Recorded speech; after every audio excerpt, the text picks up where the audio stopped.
welcome again to our live broadcast, March 20. Shalom, shalom, bienvenue encore à notre présentation ce matin de la parole de Dieu, Zacharie. Vous allons avoir la possibilité d'avoir des questions de votre part à laquelle nous allons tenter de répondre le mieux possible. Ça fait quelques mois que ce virus est commencé et il se propage encore à travers le monde. Ce matin, on voit que presque tout le monde est infecté ce matin. C'est comme si on était dans un état de guerre. Vous savez, aux États-Unis, on a demandé, au lieu de faire des autos, GM a été demandé de faire des ventilateurs à la place, des respirateurs.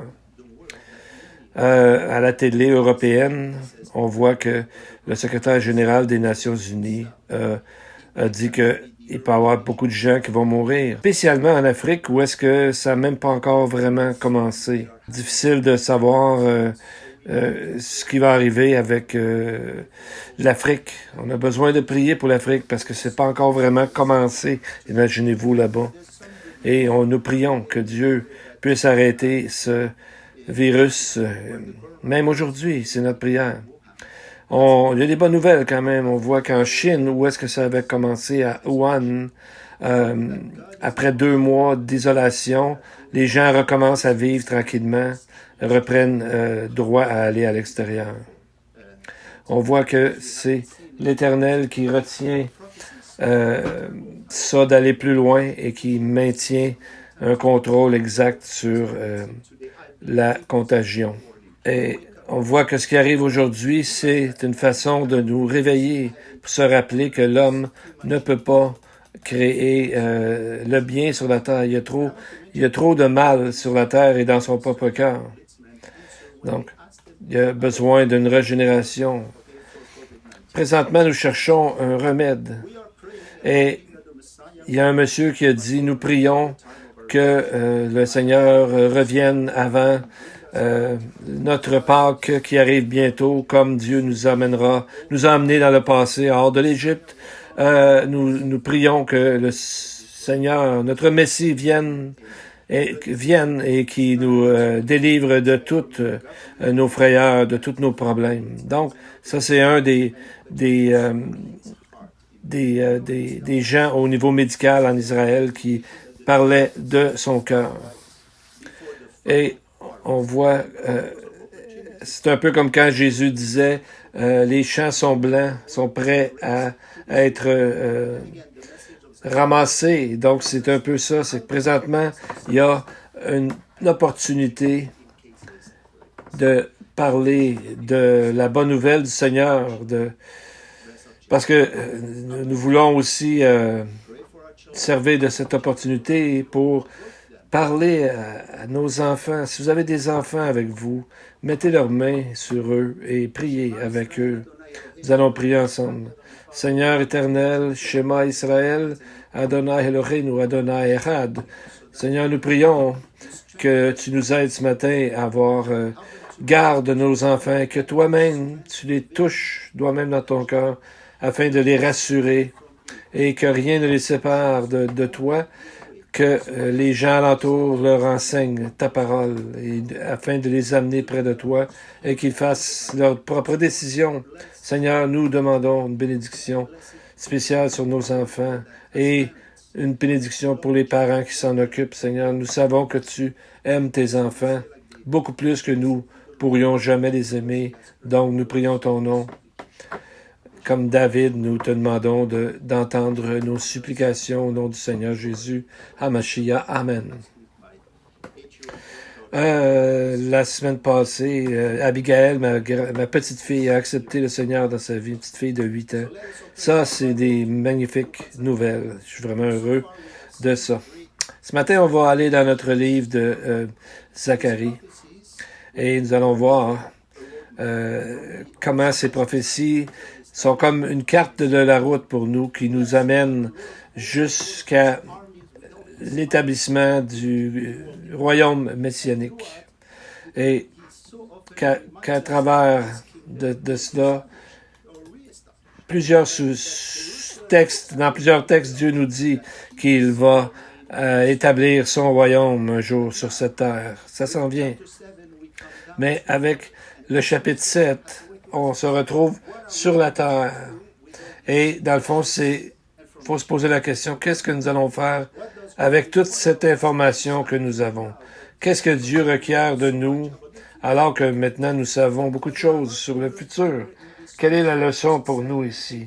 Nous allons voir dans les chapitres 7 et 8 de Zacharie, c'est comment les enseignements de se préparer pour le monde à venir sont présents dans les Écritures.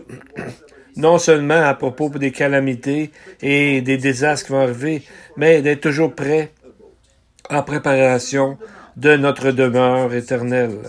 Sur le sermon de la montagne, Jésus lui-même a dit « Ne vous amassez pas des trésors sur la terre, où la teigne et la rouille détruisent, et où les voleurs percent et dérobent. Mais amassez-vous des trésors dans le ciel, où la teigne et la rouille ne détruisent pas, et où les voleurs ne percent ni ne dérobent. » Donc, Jésus nous parle de deux mondes parallèles. Deux mondes où, sur la terre et le monde prochain. Pour Jésus, le ciel est une réalité. Il veut que nous prenions conscience de cette réalité et que nous nous préparions pour cette réalité future pour nous. Et on va voir un livre dans le livre des Hébreux 11, nous montre un paquet de témoins. Jacob, Joseph, Abraham, Sarah, David et tellement d'autres. Et l'Esprit mentionne aussi deux genres de personnes, les Israélites et les prophètes. Toutes ces personnes avaient quelque chose en commun. Ils avaient la même nostalgie d'un monde meilleur, ce qui leur donnait une espérance bénie dans leur cœur pour ce que le futur leur réservait. Il disait qu'il regardait la cité dont Dieu est le créateur et le constructeur et celui qui s'est occupé de bâtir une cité céleste. Donc, ces gens-là, dans leur vie, se préparaient à vivre dans cette cité céleste avec Dieu. Et lorsqu'ils ont demandé à Paul, comment ça va arriver la fin des temps? Pendant 3 chapitres et demi, Paul leur dit de se préparer à la rencontre du Seigneur. Il dit, car la volonté de Dieu est votre sanctification. Sanctification. Le mot sanctification veut dire d'être séparé, d'être mis à part des choses qui ne plaisent pas à Dieu, qui est saint, est très saint et 3 fois saint. Donc, ça paraît dans la vie d'une personne. C'est comme ça qu'on dit qu'on montre la lumière du Seigneur par notre vie sanctifiée. Et moi, je crois que bientôt, il arrive très bientôt. Alors, c'est le temps pour nous de briller de sa lumière à lui. Mais avant, on va regarder le texte et voir comment ces choses nous sont amenées. On va lire les 3 premiers versets de Zacharie, chapitre 7. La 4e année du roi Darius, la parole de l'Éternel fut adressée à Zacharie, le 4e jour du 9e mois, qui est le mois de Kislev. On avait envoyé de Béthel Charetzer et Régem-Mélec avec ses gens pour implorer l'Éternel, et pour dire aux sacrificateurs de la maison de l'Éternel des armées et aux prophètes, faut-il que je pleure au 5e mois et que je fasse abstinence comme je l'ai fait tant d'années? Donc, le verset 1 nous emmène 2 ans après la première vision. Nous sommes la 4e année du roi Darius. Celui-là, c'est Darius le Perse, pas le même Darius, le Mède, dans le livre de Daniel. Donc, c'est pas la même personne. Mais on voit que il connaissait la partie qui parlait du temple de Dieu. Parce que Darius a fait émettre un décret qui disait, et je cite, que les frais, en fait, pour construire le temple, soient pris sur les biens du roi, provenant des taxes de l'autre côté du fleuve, les choses nécessaires pour les holocaustes a donné au Dieu des cieux des jeunes taureaux, des béliers et des agneaux, jour par jour, sans manquer, afin qu'ils offrent des sacrifices de bonne odeur au Dieu des cieux et qu'ils prient pour la vie du roi et de ses fils.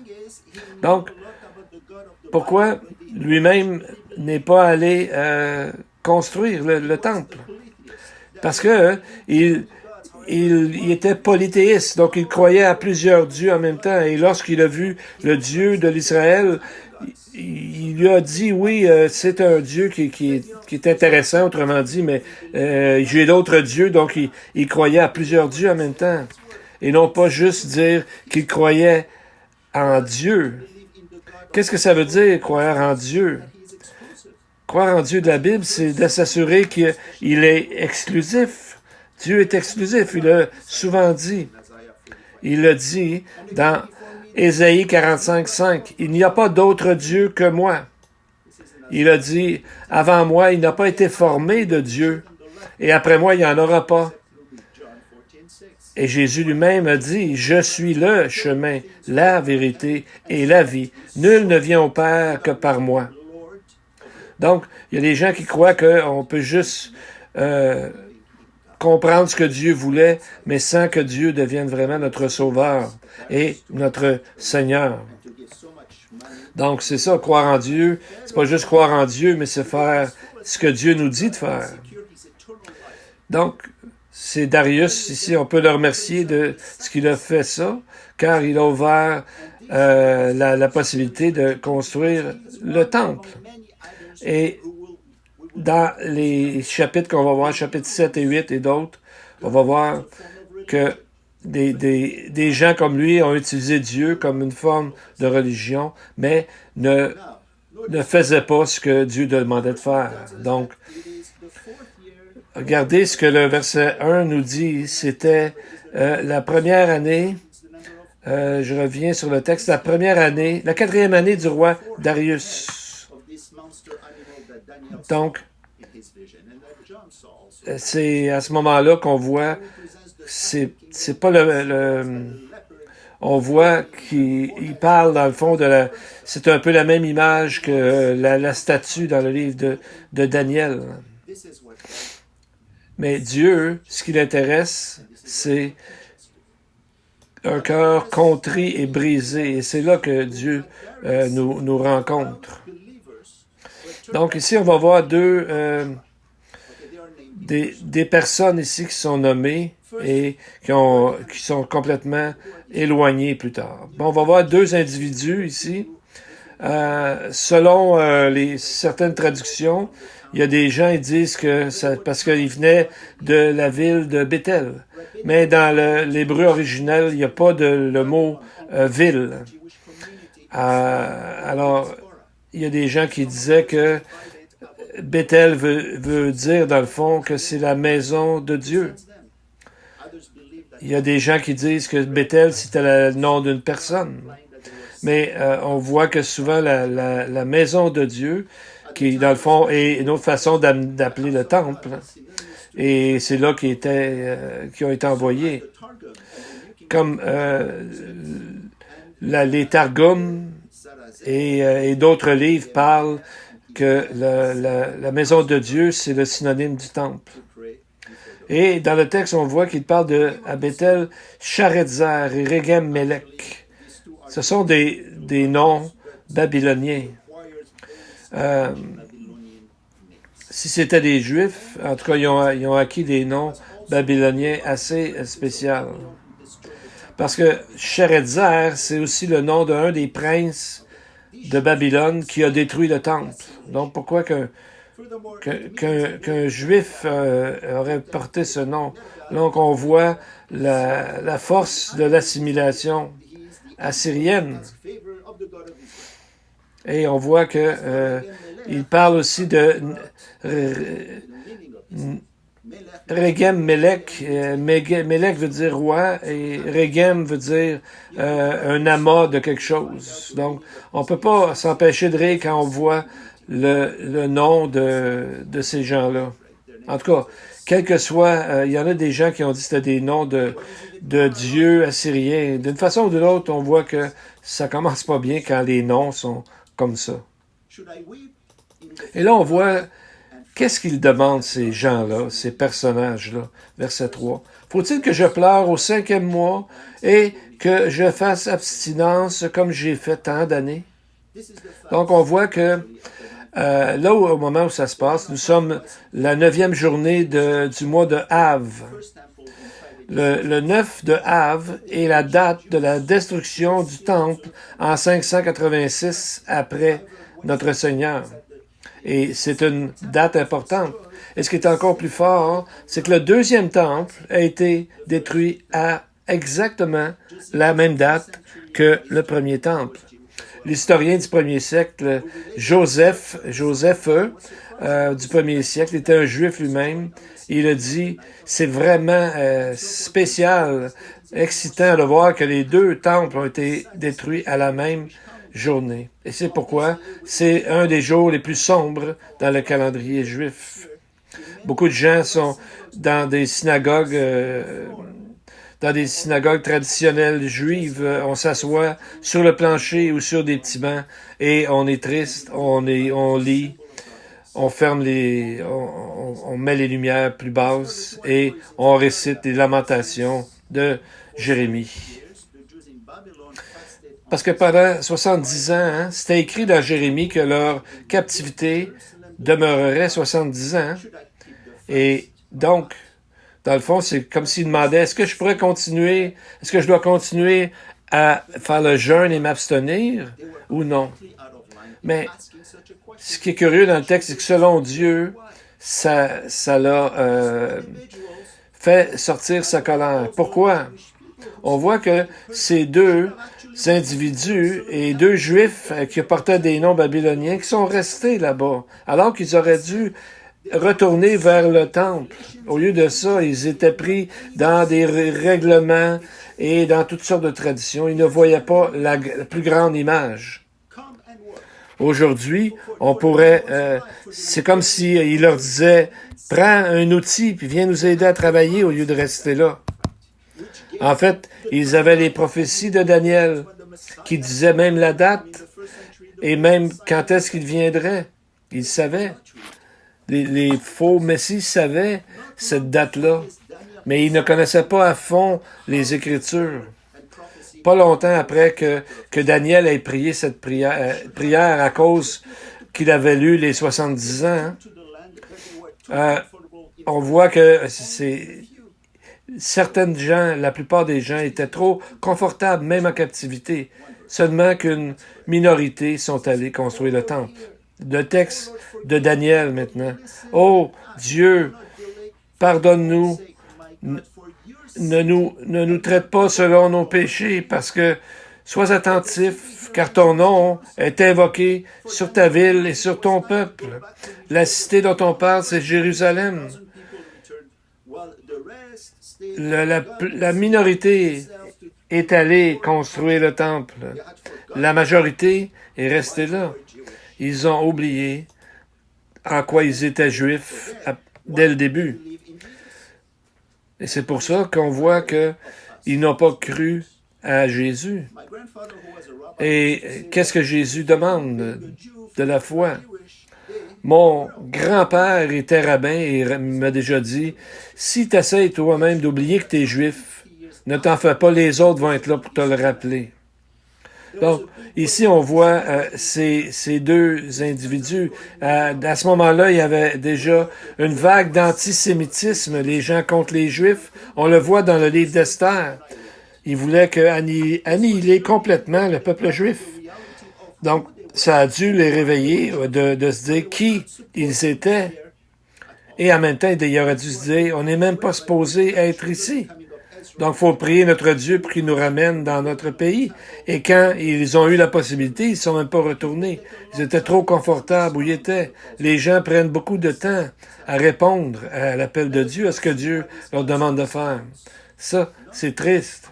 Mais nous allons voir ici la réponse, et qui n'était pas du tout la réponse à laquelle ils s'attendaient, bien sûr.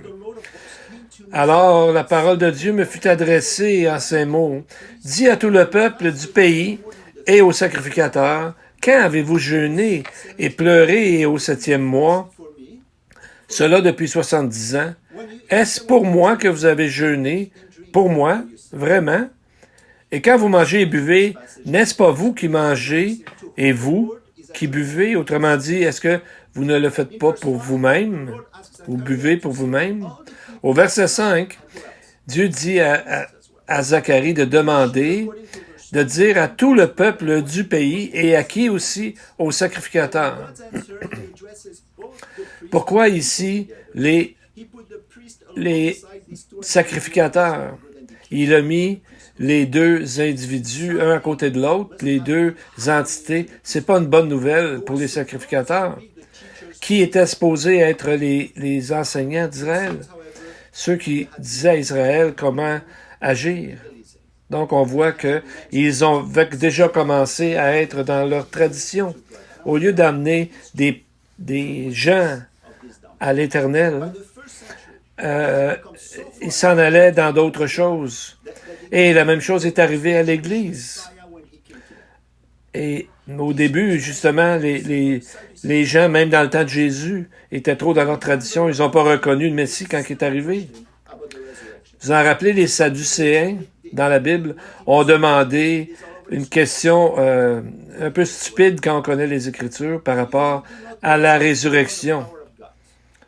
Et Jésus leur répond, « Vous ne connaissez ni les Écritures, ni la puissance de Dieu. » Donc on voit que même au temps de Zacharie, ça avait commencé de s'éloigner de Dieu au profit de leur tradition.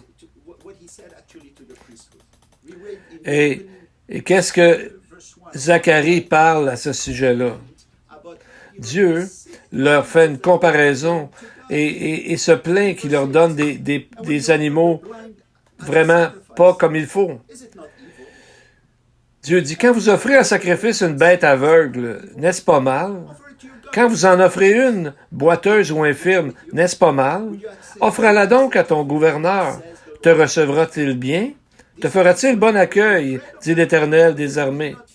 Donc on voit ces gens-là avaient peur du gouverneur, mais ils n'avaient pas peur de Dieu. Ils avaient perdu la crainte de l'Éternel. Ils avaient perdu le respect qu'ils devaient avoir envers Dieu et la connaissance de Dieu. Ils ne connaissaient pas sa parole. Malachie 1,16 nous dit, « Un fils honore son père. » C'est Dieu qui parle. « Un fils honore son père et un serviteur son maître. Si je suis père, où est l'honneur qui m'est dû? Si je suis maître, où est la crainte qu'on a de moi? Dit l'Éternel des armées. À vous, sacrificateurs qui méprisez mon nom et qui dites, en quoi avons-nous méprisé ton nom? » Donc, on voit dans la Bible des gens qui, au temps de Jésus, on pourrait nommer Jean-Baptiste ou Siméon ou tout ça, mais la plupart des gens étaient loin de la parole, ne connaissaient plus la parole de Dieu, mais plutôt leur tradition. La Bible, dans l'Ancien Testament aussi, nous montre comment pécheurs nous sommes. Et Jésus lui-même a pointé Zacharie comme un des derniers prophètes, comme Jean-Baptiste qui a été tué, assassiné. Il dit, Jésus ici, dans Matthieu 23, 35, 36, « Afin que retombe sur vous tout le sang innocent répandu sur la terre, depuis le sang d'Abel le juste, jusqu'au sang de Zacharie, fils de Barachi, que vous avez tué entre le temple et l'autel. » Qui est écrit. Donc Jésus accuse les scribes et les pharisiens d'avoir tué Abel, puis d'avoir tué Zacharie. Mais les pharisiens ou les sadducéens n'existaient pas au temps d'Abel ni au temps de Zacharie, mais ça montre l'esprit de seulement la religion, mais qui ne change pas le cœur. Donc on voit, ça montre que cet esprit-là est toujours là avec les traditions. Comment on voit ça aujourd'hui? Des gens qui ont la Bible d'une main et qui prêchent un autre Jésus. ou d'un livre religieux de n'importe quelle sorte. Dans le fond, ce qu'ils font, c'est de prêcher un autre Dieu que le Créateur de cet univers, car il n'y a qu'un seul Dieu, le Dieu de cet univers. À Genèse 1, dans le livre de Genèse, pardon, on voit que déjà, les gens étaient très religieux. Caïn et Abel ont fait un sacrifice. On voit une religion, mais un seul a été agréé de Dieu parce que c'était une offrande comme Dieu avait demandé. Dans le fond, un sacrifice. Une illustration de la reine de Sheba qui un jour avait amené elle était allée voir Salomon, vous savez, et on dit une légende qu'elle avait amené deux genres de roses, des roses artificielles et des vraies roses, et voir ce que Salomon ferait pour trouver des vraies roses. C'est que Salomon a fait venir des vraies abeilles. Alors les vraies abeilles sont simplement allées sur les vraies fleurs. On sait que les gens qui souvent sont attaqués par le mal, par le malin, c'est souvent des gens parce que ce sont des vrais croyants. Alors ils sont méprisés ou ils sont méprisés à cause de leur foi. Alors c'est eux autres qui sont les vrais, un peu comme dans cette image que j'apportais. On voit que Dieu est pas content du tout, juste dans la façon qu'il formule la présentation qu'il fait de lui-même. Et, on voit que quand il pose la question, il ne dit pas simplement la parole de Dieu, mais il dit la parole du Dieu des cieux. Donc, là, il vient répondre à leurs questions avec toutes les armées des anges derrière lui. Et lui, il leur dit dans le fond qu'il demande une question vraiment pas au bon moment. On voit quand on parle de la parole du Dieu des cieux, et on voit un autre endroit, il dit « Je suis ému pour Sion d'un grand zèle ou d'une grande jalousie ». Et un peu plus loin, dans le même chapitre 8, il dit « Je suis saisi pour elle d'une grande fureur ou d'un grand zèle ». Donc on voit que Dieu est vraiment pas content des fausses religions et du légalisme. Voyez ce que le verset 5 nous dit. Quand vous avez jeûné et pleuré au 5e et au 7e mois et durant 70 ans, est-ce que vous avez vraiment fait ça pour moi? Pour moi. En hébreu, c'est encore plus fort. En hébreu, il dit « Jeûne? Avez-vous jeûné pour moi? Moi? » Alors, vous voyez, c'est assez direct dans l'hébreu. Est-ce que vous étiez triste à cause de vos péchés ou à cause du temple? Le temple ne veut rien dire s'il n'y a pas de confession des péchés. Sinon, pourquoi sacrifier autant d'animaux pour la forme? Dieu ne prend pas plaisir dans le mort des animaux, mais ça représente le sacrifice de la foi. Par la foi, un sacrifice qu'on doit présenter selon ce que Dieu nous demande de faire. Et on va voir dans le texte, dans la réponse de Dieu, Dieu s'arrange pour qu'on soit vraiment certain qu'on est dans le bon chemin avec lui. C'est pour ça qu'il faut se poser des questions, pour être certain de connaître le Dieu comme il se connaît, comme il se fait connaître dans les Écritures, et non pas de notre façon, parce que si on prie de n'importe quelle façon, on ne le connaît pas. Ce n'est pas une bonne odeur pour lui. Il ne reconnaît pas nos prières. Comme quand Jésus a dit, « Ben, Jésus, on te connaît. On a prophétisé en ton nom. On a fait des miracles en ton nom. On a parlé en ton nom. » Et Jésus va leur dire, à la base, la même réponse. « Je ne vous connais pas. Allez-vous-en, ouvriers du mal. » Donc, on voit, ce sont des gens qui ne connaissent pas Dieu du tout. Ils connaissent Dieu d'une certaine forme, mais pas du cœur, pas réellement. comme Dieu le demande. Ça fait penser à Einstein qui a dit, quand j'ai une semaine pour découvrir un problème, pendant 6 jours, je me demande comment aborder le problème. Et le 7e jour, je peux le régler. C'est comme pour nous, l'important, c'est de se demander à quel endroit sommes-nous dans notre relation avec Dieu. Est-ce que je fais ce que Dieu me demande de faire? Est-ce que je suis à la bonne place? Est-ce que je marche dans le Seigneur la façon que je suis censé marcher? Est-ce que je prie de la bonne façon? Est-ce que je lis ma Bible? Est-ce que je fais des choses pour les gens alentour? Pas seulement pour notre famille alentour, mais pour le monde à l'extérieur. Dans le verset 6, il dit, le Seigneur, quand vous mangiez et que vous buviez, est-ce que vous ne me faisiez pas ça pour vous-même? Peut-être qu'il leur rappelle que même s'il était en captivité, il y avait quand même une certaine grâce qui les entourait, était capable de manger et de boire. Et donc, Dieu leur demande, est-ce que vous faisiez vraiment ça pour moi? Donc, Dieu est capable de rencontrer, de pourvoir à nos besoins de base. Est-ce que nous avons la foi en ce qu'il peut le faire? Et c'est qu'on voit aussi dans cet éloignement de la parole de Dieu de la part de gens qui devraient le savoir. C'est ce que Jésus a dit dans Matthieu 12, 24.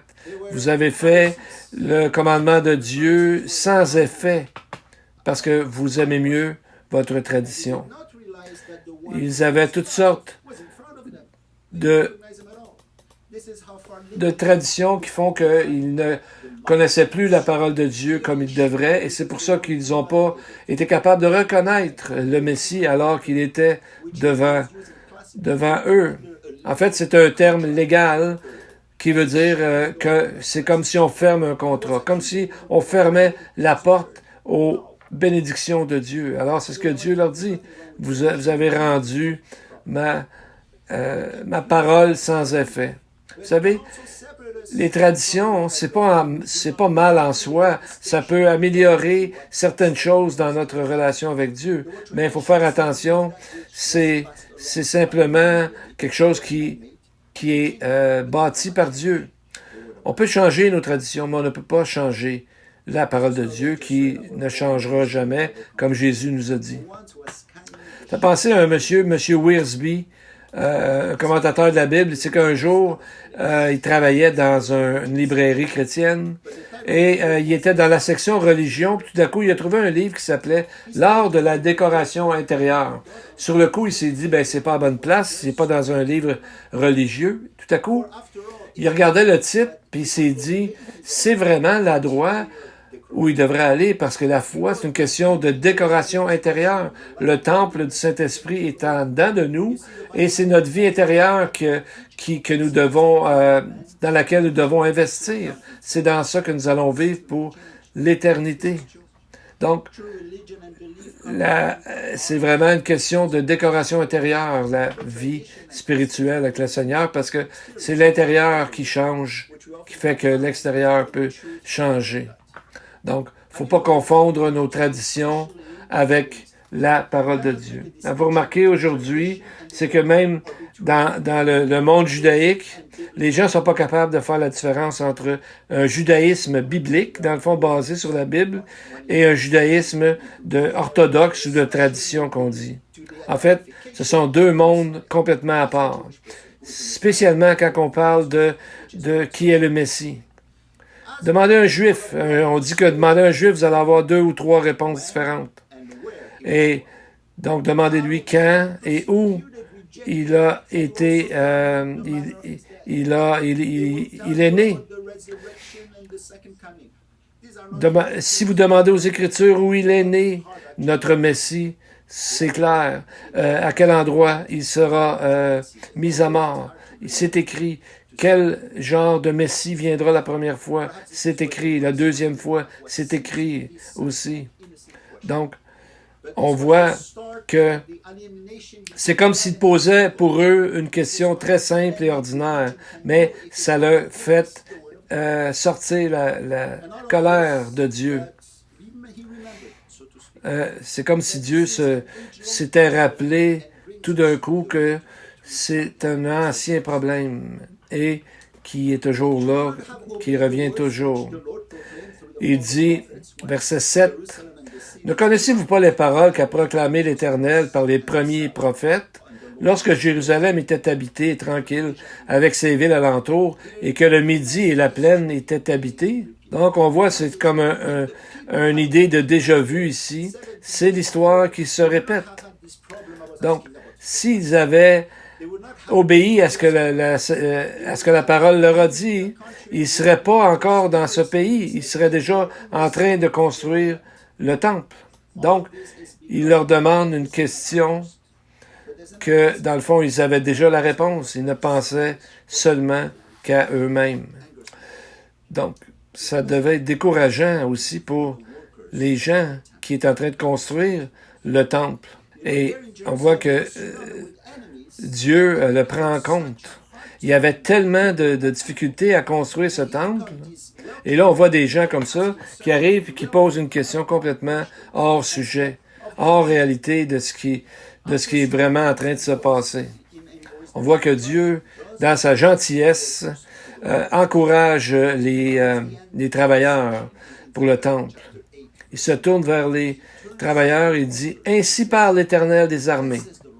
Fortifiez vos mains, vous qui entendez aujourd'hui ces paroles de la bouche des prophètes qui parurent au temps où fut fondée la maison d'Éternel des armées, où le temple allait être bâti. » Au verset 13, il continue, « Ne craignez pas, et que vos mains se fortifient. » Encore au verset 15, « Ainsi, je reviens en arrière et j'ai résolu en ces jours de vous faire du bien à Jérusalem et à la maison de Juda. Ne craignez pas. » Donc, on voit que avec leur forme de religion, les gens en venaient même à décourager ceux qui construisaient. Mais Dieu les réconforte lui-même. Et en plus, il y avait d'autres genres de personnes qui ont voulu décrier le travail du Seigneur. Et on voit, il essayait de les décourager en disant qu'il n'était pas aussi beau que le temple de Salomon. Donc ça, c'était les plus vieux qui avaient connu le temple, la grandeur du temple de Salomon. Et là, il disait que, bof, ça a l'air de rien, au lieu de les encourager. Donc, il riait de ces gens-là en comparant avec le temple de Salomon, celui qui avait été construit les années avant la captivité. Ça aussi, ça l'a fait choquer le Seigneur. Dans Agé, chapitre 2, Dieu dit, « Quel est parmi vous le survivant qui a vu cette maison dans sa gloire première? Et comment la voyez-vous maintenant? Telle qu'elle est, ne paraît-elle pas comme rien à vos yeux? » Là, il dit, c'est comme s'il disait, « Mes gens, à moi, travaillent pour ça, et vous dites, c'est comme si c'était rien. » Donc, on voit que Dieu est en colère ici à cause de leur façon qu'ils voyaient les choses. Et Dieu leur donne une réponse qui est vraiment stupéfiante. Il dit, « La gloire de cette dernière maison sera plus grande que celle de la première, dit l'Éternel des armées. » Qu'est-ce qu'il voulait dire par là? Ça, c'était une prophétie qu'ils ne pouvaient peut-être pas comprendre à ce moment-là, hein? Mais il leur disait que le temple de Salomon était magnifique, mais le temple qui était pour construire était plus grand. Pourquoi? Parce que c'est dans ce temple-là que Jésus était pour arriver et enseigner lors de sa venue, sa première venue. Et c'est dans ce sens-là que ce temple est plus grand que celui de Salomon. Donc, c'est des choses que nous savons connaître comme croyants, parce que souvent, comme croyants, notre première raison de se décourager, c'est une question de perspective. Il faut jamais oublier qui nous sommes et où nous allons. Et de qu'on disait tantôt, de continuer notre déclaration intérieure et de se concentrer sur ce que Dieu nous dit de faire et d'être à la bonne place où Dieu nous dit Dieu d'être, pardon. Dieu nous dit d'être, ouais. Dieu ne nous laissera pas ici. Quand on a besoin de lui, Dieu ne nous laissera pas. La question est plutôt quelles opportunités sont là pour moi pour glorifier le nom de Dieu. Et ce moment, nous vivons beaucoup d'occasions pour parler de notre foi. Beaucoup de gens m'écrivent, m'appellent, me demandent dans des réseaux que je suis et à Bethariel, qu'est-ce qui va arriver et tout ça. L'enlèvement, je vous dis, l'enlèvement va arriver bientôt. Et on voit dans ce texte-là toutes ces questions au sujet de se laver les mains, et etc. On va voir dans ce texte. Les versets 9 et 10. Ainsi parlait l'Éternel des armées. Rendez véritablement la justice et ayez l'un pour l'autre de la bonté et de la miséricorde. N'opprimez pas la veuve et l'orphelin, l'étranger et le pauvre, et ne méditez pas l'un contre l'autre le mal dans vos cœurs. Donc, ce sont des principes éternels qui sont toujours présents dans les Écritures, de rendre la justice, la bonté, la bienveillance et la compassion. Et on voit aussi qu'il faut prendre soin des veuves, des orphelins, des étrangers et des pauvres. Justice, qui est mishpat.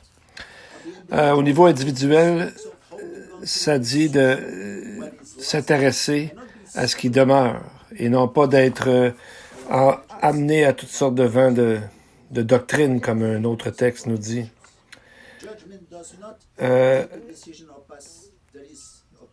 La justice ne passe pas des jugements, mais applique la justice telle qu'elle doit être.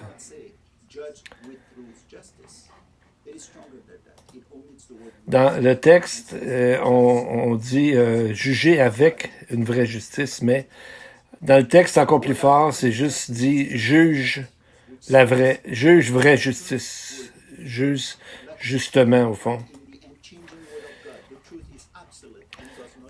Le mot émet, qui vient de la même source que le mot amen, qui veut dire de confirmer, de soutenir, de croire. L'autre mot, bienveillance, hesed, peut être traduit aussi loyal et amoureux, plein d'amour.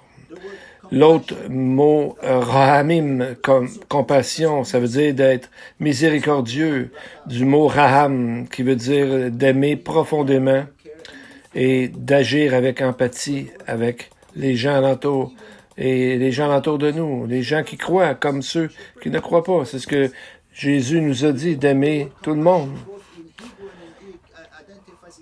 Le mot compassion est un mot qui a un rapport avec une souffrance. C'est profond comme image lorsqu'on sait que Jésus, même après qu'on l'ait insulté et qu'on l'ait battu, il s'en faisait pour eux. Et même s'ils l'ont méprisé, le Messie a dit à un moment donné, il est dit qu'il a été plein de compassion pour eux. Et même sur la croix, en plein milieu de terribles douleurs, terribles souffrances, il a trouvé le moyen de dire « Père, pardonne-leur, car ils ne savent pas ce qu'ils font. » C'est vraiment la marque d'un vrai croyant de pardonner, justement. Donc, pour les quatre sortes de gens, pour les gens qui sont sans protection dans notre société, et c'est les gens qu'on peut prendre avantage d'eux facilement. Les veufs, les pauvres, les étrangers et les orphelins. Et voyez ce que Dieu fait pour eux. Ce que Dieu veut que nous fassions pour eux. Dieu nous a donné un commandement à mettre en application pour eux. Jacques 1, 27. Où est-ce qu'il est défini? C'est quoi la vraie religion? La religion pure et sans tache devant Dieu notre Père consiste à visiter les orphelins et les veuves dans leurs afflictions et à se préserver des souillures du monde. Donc, on voit que la religion, selon Jacques, c'est une mise en pratique des principes bibliques. C'est là que l'Église devient érade, unie dans la volonté de Dieu. Jacques parle de deux choses: de visiter les orphelins et les veuves dans leurs afflictions, et l'autre chose, c'est de se préserver des souillures du monde, c'est-à-dire de garder, faire attention à notre sanctification. Voici le portrait d'une vraie congrégation, une vraie Église, car toutes ces choses font comme un miroir de ce qu'on voit dans la vie des vrais croyants. Comme dans 1 Corinthiens 13, où est-ce qu'on dit que la marque est l'amour est la marque de tout vrai croyant, et de refléter son amour au Seigneur, l'amour de Dieu envers les autres. Mais cette liste ne s'arrête pas là. Dans Zacharie 8, 16, on voit le texte. Dieu dit: voici ce que vous devez faire. Dites la vérité chacun à son prochain. Jugez dans vos portes selon la vérité et en vue de la paix. Donc, ça fait la troisième fois qu'on voit le mot émet, vérité, et le mot justice, mispat, une deuxième fois, et le mot paix. Donc, l'emphase dans la vie d'un chrétien ou dans la vie d'une église, c'est les uns pour les autres. C'est tellement loin de ce qu'on voit du vrai jeûne. Il n'y a rien contre le vrai jeûne. Moi, j'aime ça jeûner de temps en temps. Mais l'important, c'est le cœur, ce qu'il y a dans le cœur et non pas les actions extérieures. J'ai lu sur ils ont fait une recherche qui ont dit que 78% des gens en Amérique du Nord se classent comme étant chrétiens. Mais dans tout ce nombre, seulement 5,8% disent que la religion, pour eux, est vraiment important, ou important, au moins assez important. Donc, ça montre la marge entre ce qu'on dit d'être chrétien et ce qu'ils vivent dans leur réalité, que la parole de Dieu, que Dieu est important pour eux. Il y a une trop grande marge de différence pour voir que ce soit des vrais croyants, dans le fond. Dans Zacharie 7, 12, on voit qu'est-ce que Dieu leur a dit. Oui, ils ont rendu leur cœur dur comme le diamant pour ne pas écouter la loi et les paroles que l'Éternel des armées leur adressait par son esprit, par ses premiers prophètes. Ainsi, l'Éternel des armées s'enflamma d'une grande colère. Donc, il parle du mot comme le diamant ou le mot chamir. Chômère, ça ressemble à ce mot-là qui veut dire de garder. Donc, c'est comme s'il disait que ceux qui se sont rendus comme le cœur, comme leur diamant, c'est une façon que la parole de Dieu ne puisse pas rentrer. Ils ont endurci leur cœur. Ici, on voit dans ce texte qu'on a lu, 7-12, que toute la Trinité est impliquée. On voit les paroles que l'Éternel des armées, par les premiers prophètes, et ensuite on voit ainsi l'Éternel des armées. Voyez-vous, on a l'Éternel des armées, les paroles de l'Éternel des armées par son esprit, et on a encore l'Éternel des armées. Donc, on voit que plusieurs fois, on a vu dans le livre de Zacharie, quand il dit « Ainsi vous saurez que l'Éternel des armées, ou le Dieu des cieux, comme on a vu ce matin, c'est lui qui m'a envoyé. » Donc, c'est lui qui est l'unité, le Érad. Et c'est important, ce texte-là, de ce que Dieu nous dit. Pour terminer, comment devons-nous agir dans ces temps difficiles? Comme on a toujours démontré tantôt, il y a une grande différence entre croire en Dieu et croire vraiment ce que Dieu nous dit. Même dans la chrétienté qu'on connaît qui dit s'appuyer sur la Bible. Souvent, les gens ne croient pas vraiment en Dieu et dans son esprit et pensent que lire les Écritures, c'est pas important, alors que c'est là que Dieu se révèle lui-même. Rappelez-vous de la belle réponse des amis de Daniel. Vous savez, quand on était pour les envoyer dans la fournaise parce qu'ils ne voulaient pas adorer le faux Dieu du roi. Daniel 3, 17 et 18. Il dit, « Voici, notre Dieu que nous servons peut nous délivrer de la fournaise ardente, et il nous délivrera de ta main, ô roi. Sinon, sache, ô roi, que nous ne servirons pas à tes dieux, et que nous n'adorerons pas la statue d'or que tu as élevée. »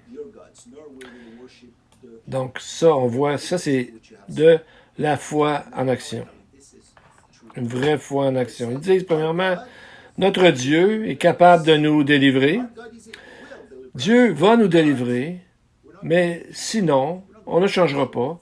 On ne commencera pas à adorer un nouveau Dieu, un faux Dieu. Donc, pour le premier, même des non-croyants pourraient être d'accord avec ça. Et le deuxième niveau, notre Dieu est capable.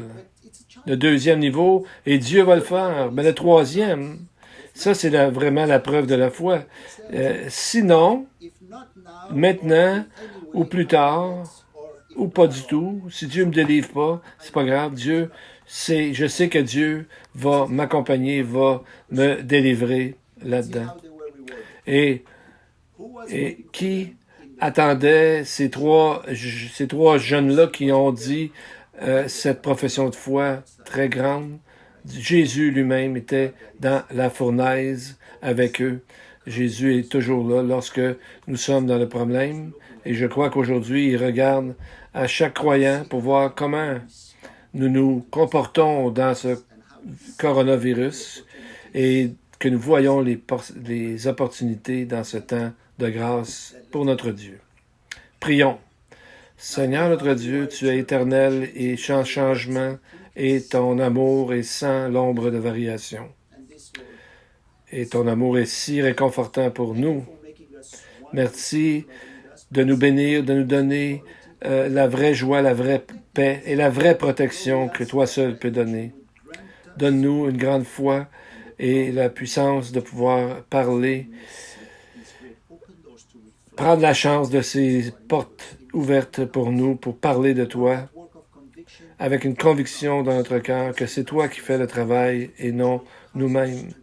Aide-nous à vivre de façon glorieuse pour toi afin de refléter Jésus alentour de nous.